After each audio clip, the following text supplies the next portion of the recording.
Welcome! This is another video in my NIV Bible reading series, and in this video I will be reading through Leviticus chapter 15. Yeah, just a disclaimer, as usual, this is the Old Testament. Leviticus is part of the Old Testament, and it is talking about Leviticus, like this is during the times of the Old Testament times, and where you have the Mosaic, as far as I know, the Mosaic covenant, where you have all these, you have the moral law, the civil law, and the ceremonial law. You had the tabernacle and stuff like that, and the burnt offerings that were done day and night, and there are festivals and burnt offerings, sin offerings, all this other stuff. Um, we do not, we are in modern day, in the modern day, we are under the New Testament, uh, which is what Jesus Christ came and sacrificed himself for our sins, and basically paid the debt of our sins. And we don't have to do that. We no longer do we don't have the tabernacle because Jesus is the mediator. We don't have to have someone like Moses go in there and hear the word of the Lord and then relay it out to the people, or to us, whatever. We could just talk to God, and stuff like that. And we don't do the whole burnt offering and sin offering, the offering system, because Jesus is the only sacrifice. Jesus is the perfect sacrifice. Well, Jesus was the perfect sacrifice. Nothing. Like, think about it. Compare a man, like an animal sacrificing, compared to Jesus' sacrifice. Jesus was man, 100% man. 100%, as far as I know, God or whatever.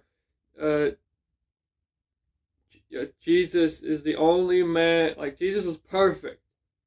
Jesus the perfect was sacrificed for the unperfect. So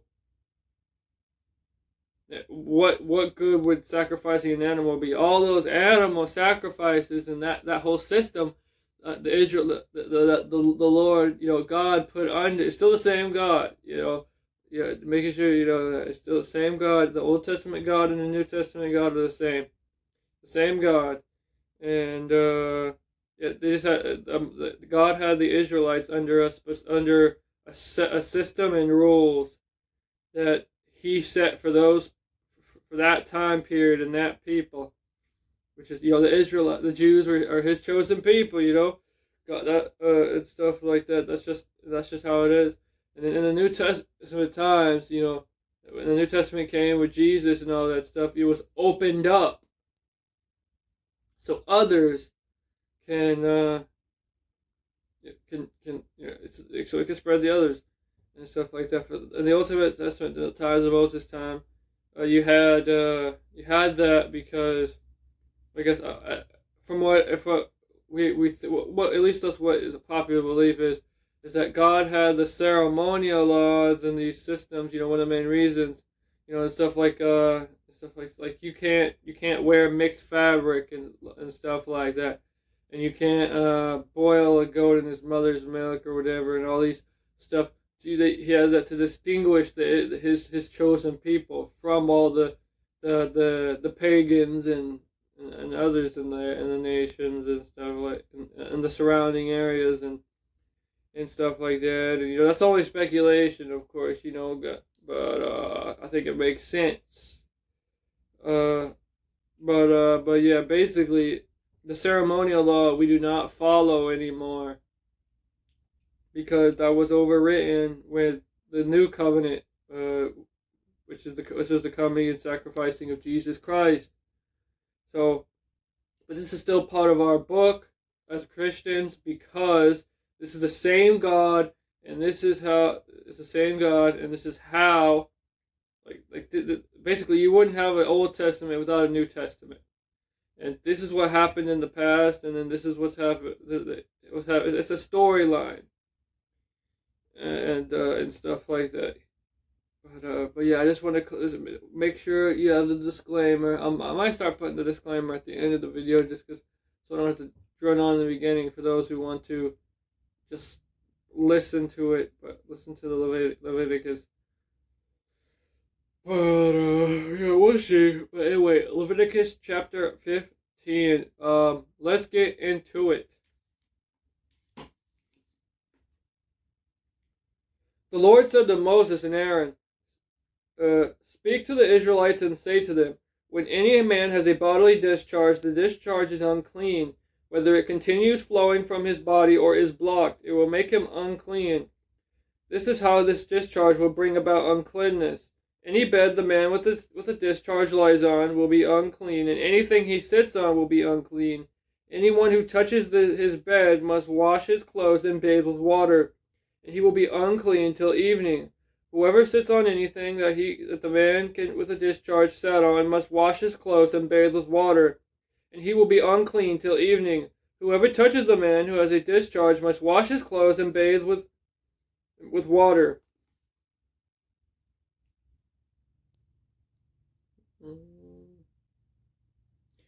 And he will be unclean till evening.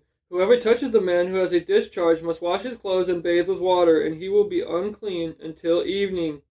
If the man with the discharge spits on someone who is clean, that person must wash his clothes and bathe with water, and he will be unclean till evening. Everything the man sits on when riding will be unclean, and whoever touches any of the things that were under him will be unclean till evening. Whoever picks up those things must wash his clothes and bathe with water, and he will be unclean till evening. Anyone the man with a discharge touches without rinsing his hands with water must wash his clothes and bathe with water, and he will be unclean till evening. A clay pot that the man touches must be broken, and any wooden article is to be rinsed with water. When a man is cleansed from his discharge, he is to count off 7 days for his ceremonial cleansing. He must wash his clothes and bathe himself with fresh water, and he will be clean. On the 8th day he must take 2 doves or 2 young pigeons and come before the Lord to the entrance to the tent of meeting, and give them to the priest. The priest is to sacrifice them, the one for a sin offering and the other for a burnt offering.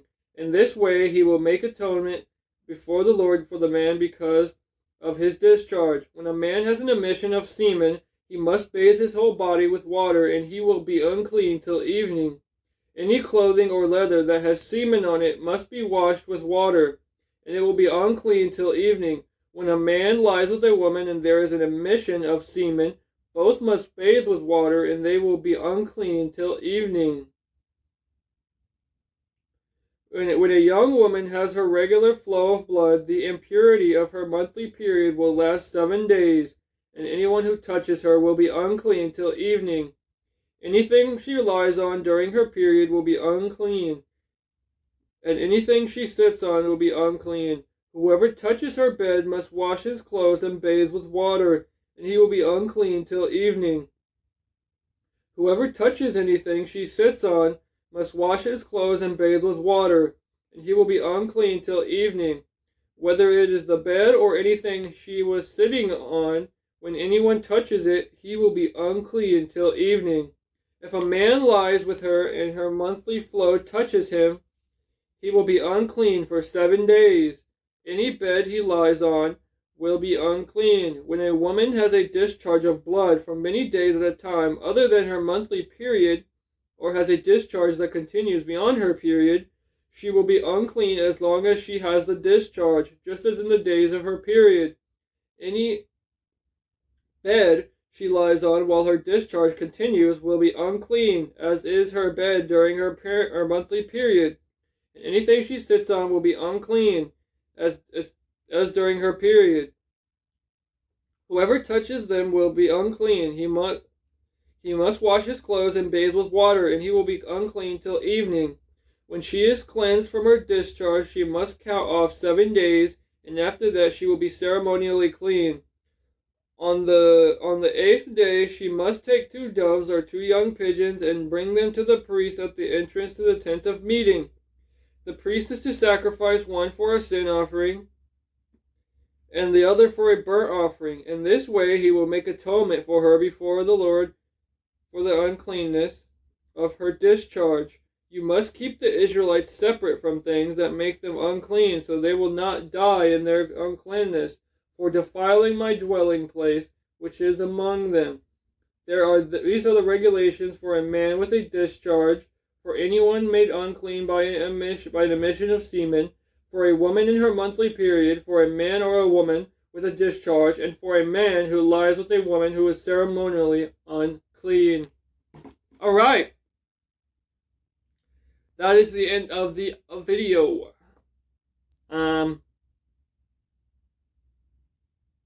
Yeah. Let me know if you with a comment, and if I see it, of course, I will respond to it and see what I can do. But depending on what time, when it is that you see this video, let me know if you need if you are looking for a student Bible or if you're looking for resources. Because if you are looking for a student Bible, I have a great one that you can get, and stuff like that, and which is the one that I have right here that I'm reading from in my videos. Because what's so great about it is, I just got the updated version. This is, let me check the copyright. This is copyright 1986. But with the you don't see it, but there's one off screen that I just got that Walmart's selling from. It's from the same. It's the same stuff pretty much. It's just the newer version of this one that I'm reading from. And it's the same translation. It's just the notes. It's just an updated, like, the way it looks is different, and they have some extra stuff in it. And stuff. The notes are pretty much the same as far as I know, and the introduction it has introductions and stuff like that. You have look up NIV Student Bible, and it's by Zondervan Publishing. It'll be notes by Philip somewhere in there. It'll be notes by Philip Yancey and Tim Stafford.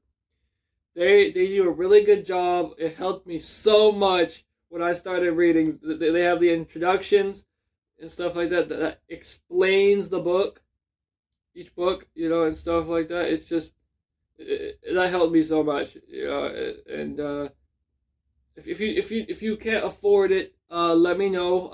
If I see a comment, maybe we could work something out, and stuff like that, where I could send you one,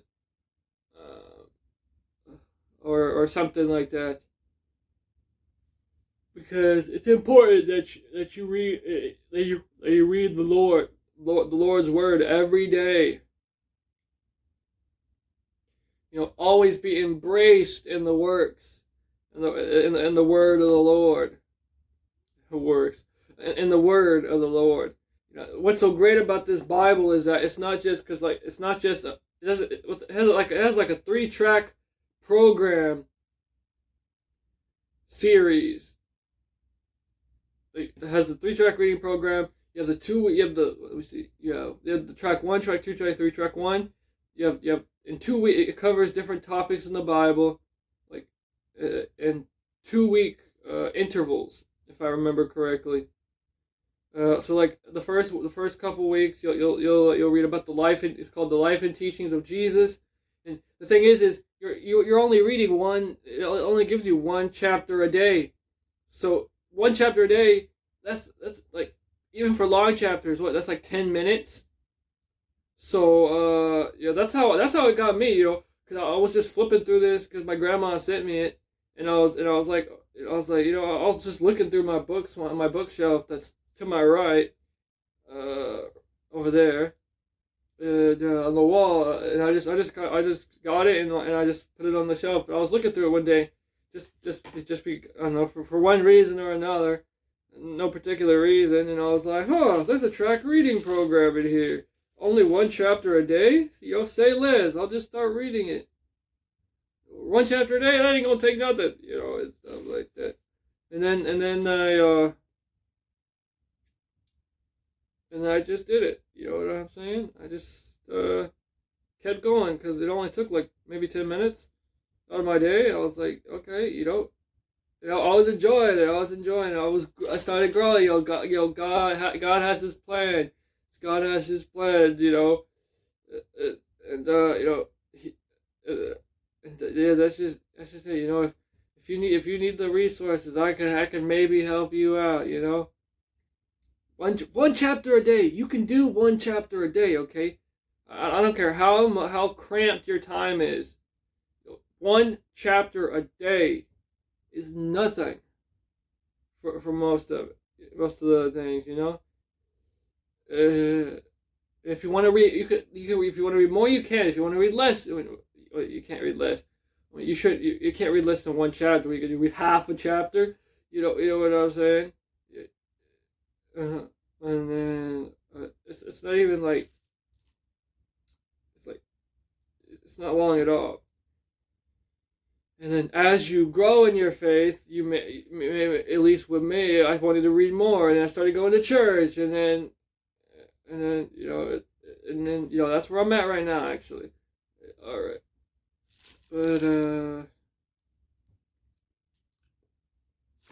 yeah. Anyway, if you want to just talk about anything, ask any questions, put a comment, and at least at the time of this recording, if you post a comment, I will see it. Because I have very low viewership. So if you're one of the few people that watches, you have questions or want to discuss something, let me. Just feel free to put a comment. I love to have a conversation about God. That's one of my favorite topics. I love talking about God because He is the Lord, man. He is the Lord. He is the Creator, man. Why would I could talk about God forever, man. It's stuff like that. I would love to do that. Just because God is such a great. It's such a good topic. I love that topic so much. Passionate about it, I could say. But anyway, I'm gonna head out.